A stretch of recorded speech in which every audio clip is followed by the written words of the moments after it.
కోన వెంకట్ గారు sir sir చాలా cute little ఫిల్మ్లా అనిపిస్తుంది. Thank you. యా మీరు కూడా చాలా అంటే జీవితాంతం గుర్తుండిపోయే సినిమా అని చెప్పి చాలా పెద్దగా చెప్పారు కాబట్టి ఏదో ఇంకా ఎక్సైటింగ్గానే ఉంది సార్. బట్ అంటే మీరు ఇందాక అన్నట్టు దురంధర్ టాక్సిక్ లెస్ దెన్ 1 వీక్లో వచ్చేస్తున్నాయి. మరి ఇంత చిన్న ఫిలింని అంత పెద్దవాటి మధ్యలో నలిపేస్తానికి అంటే నా ఉద్దేశం ఏంటంటే ప్రతి సినిమాకి మనకి మన మన ఆడియన్స్ అన్ని రకాల టేస్ట్లు ఉన్న ఆడియన్స్ ఉన్నారు. నా తెలిసిన వాళ్ళు మా ఇంట్లో ఇప్పుడు దాకా దురంధర్ చూడలేదు ఎవరు. అంటే వాళ్ళ టేస్ట్ అది కాదు. అలాగే టాక్సిక్ కొంచెం heavy action heavy duty film అది. సో దీనికి ఒక special audience plus especially after court వీళ్ళ మీద ఉన్న ఒక ఎక్స్పెక్టేషన్, ఒక టీనేజ్ లవ్ స్టోరీ, దీని స్పేస్ దీనికి ఉంటుందని నమ్మకం. అంటే థియేటర్స్లో స్పేసు లేకపోతే కొంచెం విజిబిలిటీ ఆ ఇష్యూస్ ఉంటాయి కదా సార్, కొంచెం పెద్ద సినిమాలు వచ్చి హడావుడి చేస్తే. అంటే నేను అంటే ఇప్పుడు తర్వాత ఫంక్షన్లు చెప్తాను. బట్ ది బెస్ట్ ఎంటైర్ 2 స్టేట్సే కాదు, entire world over the best distributors వెళ్తాను నేను. ది బెస్ట్, ఇంకా ఆడకని మించిన ఉండరు. ప్రతి జిల్లా ప్రతి ఏరియా ది బెస్ట్తోనే వెళ్తున్నాం. All the best sir. Thank you. Roshan sir so అంటే కోర్టు ఒక బ్లాక్ బస్టర్ హిట్ తర్వాత ఇప్పుడు మళ్ళీ బ్యాండ్ మేళం కదా, అంటే ప్రజలు ఏమైనా ఫీల్ అవుతున్నావా? అంటే కోన గారు మాట్లాడిన మాటలు ఏంటంటే ఇట్ ఆల్రెడీ బ్లాక్ బస్టర్ అయిపోయిందన్న ఒక ఫీల్ కలుగుతుంది కదా. సో ఎక్స్పెక్టేషన్స్ నీ మీద ఏమైనా ప్రెజర్ పెంచుతున్నాయా? అలా ఏం లేదు సార్, కథను నమ్ముకున్నాను సార్. దాన్ని చాలా బాగా షూట్ చేసాం, చాలా బాగా వచ్చిందన్న నమ్మకంతో సార్ మాట్లాడుతున్నారు. అదే నమ్మకంతో ఉన్నాం సార్ అందరం. కోన గారు సార్, అంటే మీరు ఫస్ట్ కథ ఫిక్స్ అయ్యి డైరెక్టర్ చెప్పిన కథ ఫిక్స్ అయిన తర్వాత అంటే నిన్ను కోరి ఇలాంటి వైబ్ వచ్చింది అన్నారు కదా. ఇప్పుడు ఆర్టిస్టులు రోషన్ అండ్ శ్రీదేవి అన్నారు, వీళ్ళు లేకపోతే సినిమా చేయనన్నారు కదా. అంటే కథలో అంత పొటెన్షియాలిటీ ఉన్నప్పుడు ఈ ఆర్టిస్టులు వీళ్ళైతే తప్ప సినిమా చేయనంటానికి అంటే అంత 1 సినిమా అప్పుడప్పుడే గ్రో అవుతున్న ఆర్టిస్టులు కదా, వాళ్ళకి అంత మాట ఎలా అనగలిగారు?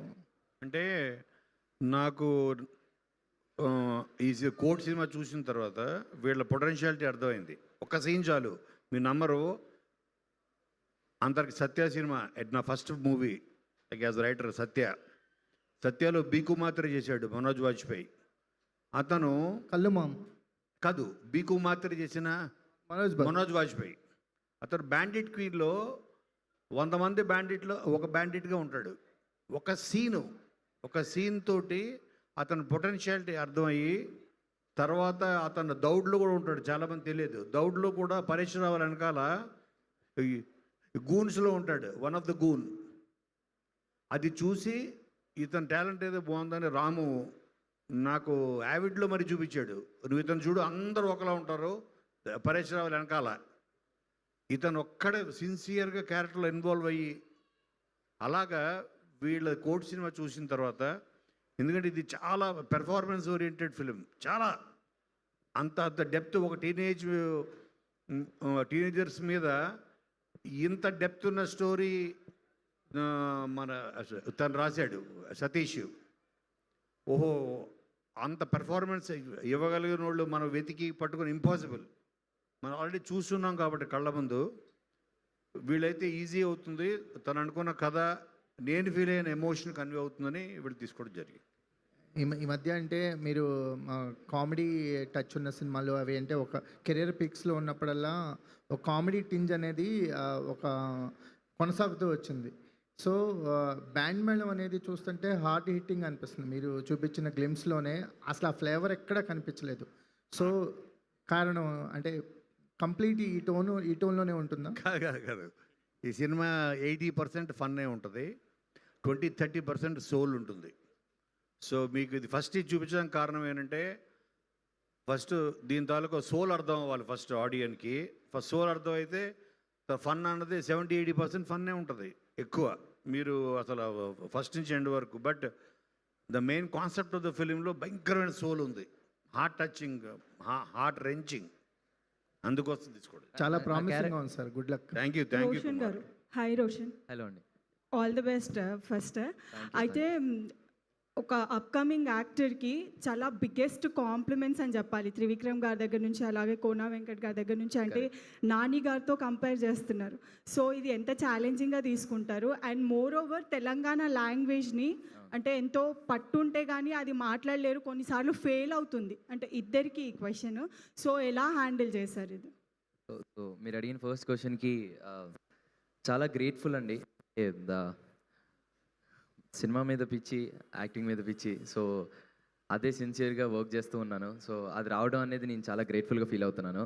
తెలంగాణ అనేది నాకున్నారండి తెలంగాణ ఫ్రెండ్స్, బట్ అంత ఫ్లూయెంట్గా వచ్చేది కాదు.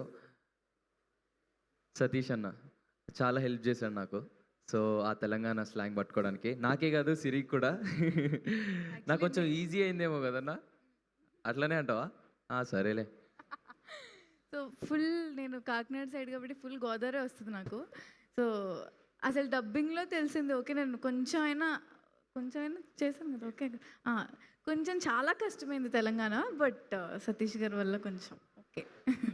డైరెక్టర్ గారు నాకు దానికంటే షార్ట్ ఓకే అయిందా లేదా అనేదే నాకు చాలా టెన్షన్. మీరు ఏం క్యారీ చేస్తారండి సినిమా నుంచి? అంటే ఎలా ఉండబోతుంది, అంటే ఆడియన్స్ ఎలా రిసీవ్ చేసుకుంటారు అనుకుంటున్నారు? డెఫినెట్లీ కోర్టులో చూసిన చందు అయితే అసలు కనిపించడు. ఈ యాదగిరి చాలా డిఫరెంట్గా ఉండబోతున్నాడు.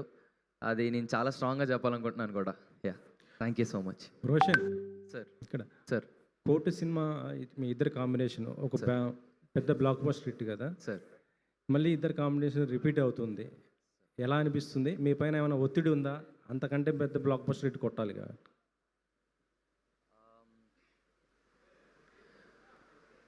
బేసిక్గా మంచి కథ కోసం వెయిట్ చేసాం సార్. అంటే ఖచ్చితంగా మళ్ళొకసారి అందరూ ఆడియన్స్ కోరుకున్నట్లే ఇంకో కథ ఎలాగో చేయాలనుకున్నాం సార్. బట్ అంత త్వరగా కోనా సార్ మా దగ్గరికి వస్తుందని మేము ఎక్స్పెక్ట్ చేయలేదు.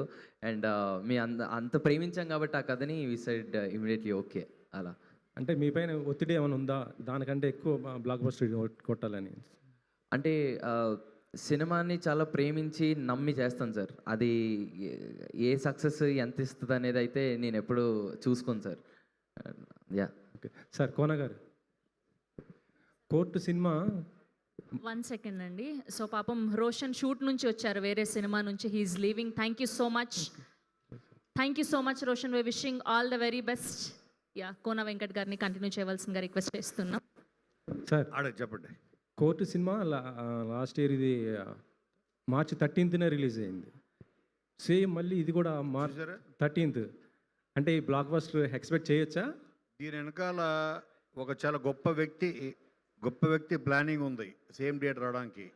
చాలా గొప్ప వ్యక్తి, అతనే ఆ దేవుడు. ఆయన ప్లానింగ్, ఆయన స్క్రీన్ ప్లే ఇది.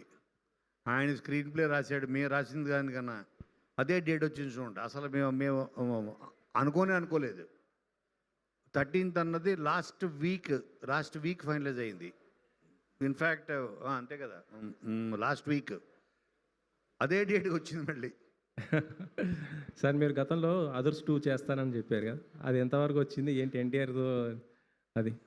ఇప్పుడు తారక్కి కొన్ని కమిట్మెంట్స్ ఉన్నాయి, 2 ఫిలిమ్స్ కమిట్మెంట్. ఈ కమిట్మెంట్స్ అయిన తర్వాత డెఫినెట్గా నాతోటి ఎవరు నిన్నే చెప్పారు, మనం వినయ్, చాలామంది అడుగుతున్నారు అదృష్టు మనం చేయాలి 100% అని. నేను నీదే స్టోరీ రెడీగా ఉంది కదా? ఉంది, రెడీగా అన్నాడు. ఫస్ట్ ½ an hour స్టోరీ ఉంది రెడీగా. అంటే మనం అవ్వంగానే చెప్తాం, 2 కమిట్మెంట్స్ ఉన్నాయి, అవ్వంగానే చెప్దాం అన్నాడు. ఓకే. ప్రొడ్యూసర్గా సక్సెస్ అయ్యారు, ఇటు రైటర్గా సక్సెస్ అయ్యారు, ఆర్టిస్ట్గా ఏమన్నా మళ్ళీ మెరుస్తారా? ప్రొడ్యూసర్గా రైటర్గా రెండిట్లో సక్సెస్ అవ్వాలంటే ఆర్టిస్ట్ ఉండాలి లోపల. ఆర్టిస్ట్ ఉన్నాడు కాబట్టి సక్సెస్ అయ్యా. ఆ ఆర్టిస్ట్ని ఎప్పుడు స్క్రీన్ మీద చూస్తాం అనుకుంటాను. అది పెద్ద గోల్గా ఏం పెట్టుకోలేదు, బట్ ఇట్స్ ఓకే. ఓకే, వచ్చే అవకాశం చేస్తాం. Thank you. సతీష్ గారు ఇక్కడ. సో వాళ్ళిద్దరి కాంబినేషన్ ఆల్రెడీ కోర్టులో చూసాము, ఎంత సెటిల్డ్గా పర్ఫామ్ చేస్తారనేది అందరికీ వాళ్ళు ప్రూవ్డ్ అనమాట. సో ఇది కూడా ఒక లవ్ స్టోరీ లాగా తీసుకురాబోతున్నారు. సో ఆ క్యారెక్టర్స్ని మర్చిపోయే విధంగా ఈ క్యారెక్టర్స్ ఉంటాయా అంటే మీరు ఏం చెప్తారు? సినిమా ఫస్ట్ రీల్ అయిపోయేలోపు వాళ్ళిద్దరు మర్చిపోతారండి. ఖచ్చితంగా కంప్లీట్ డిఫరెంట్ ఉంటుంది ఆ క్యారెక్టర్స్కి ఈ క్యారెక్టర్స్కి. Thank you. శ్రీదేవి కోర్టులో భయం భయంగా కోర్ట్ అయిపోయిన తర్వాత ప్రమోషన్స్లో కూడా భయం భయంగా కనిపించావు. ఆ భయం అనేది పోయింది అనిపిస్తుంది ఇప్పుడు నేను చూస్తుంటే. సో ఈ క్యారెక్టర్ రాజమ్మ క్యారెక్టర్తో నీ ఎక్స్పీరియన్స్ ఏంటి? రాజమ్మ చాలా చాలా డిఫరెంట్ అండి. అంటే చాలా సర్ప్రైజ్ చేస్తుంది, మీరే ఆశ్చర్యపోతారు. అంత నమ్మకం ఉంది నాకు రాజమ్మ క్యారెక్టర్ మీద.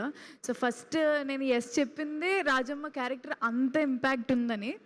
So it will definitely surprise you, I'm sure. All the very best. Thank you so much. Sridevi congrats, చాలా బాగుంది. అండ్ అంటే ఎక్కువగా సోషల్ మీడియాలో మీరు యాక్టివ్గా ఉంటారు. ఏ ట్రెండ్ టాపిక్ వచ్చినా ఫస్ట్ రీల్ మీ దగ్గర నుండి వస్తుంది. 10 మిలియన్ కొడుతున్నారు. అండ్ అంటే ఇప్పుడున్న మూవీస్కి ప్రమోషన్ అనేది ఎంత ఇంపార్టెంటో తెలుసు. అండ్ ఇందాకే ఒకరు చెప్పారు చాలా బిజీ షెడ్యూల్లో ఉన్నారన్నారు మీరు. సో మీ నుండి కోన వెంకట్ గారికి ఎంతవరకు సపోర్ట్ ఉంటుంది ఈ ప్రమోషన్ విషయంలో? Thank you boss. నేను చెప్పిన క్వశ్చన్ అడిగినందుకు చాలా థ్యాంక్స్. సార్ కావాలని అడిగినట్టుంది సార్ ఇది. అయ్యో ప్రొడ్యూసర్ కష్టాలు సార్.